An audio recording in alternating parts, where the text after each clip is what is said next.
What's happening over there?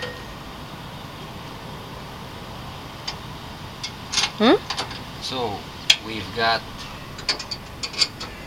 the motor mount on with a limited amount of screws, and some even went sacrificed to the river.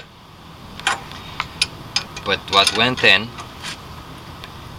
good, and now we're tightening the screws that went in effortlessly as we planned them, and the other ones will work on them as it's perfectly straight and tight. I will try to put it down again, see how low it sits,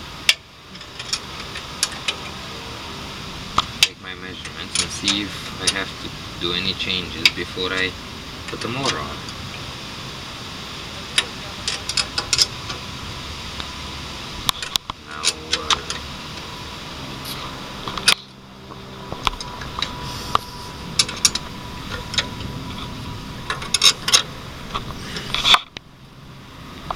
You have to have a camera this close in your face.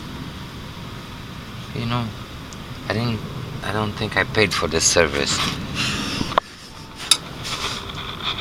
Kitten? Bella Bee?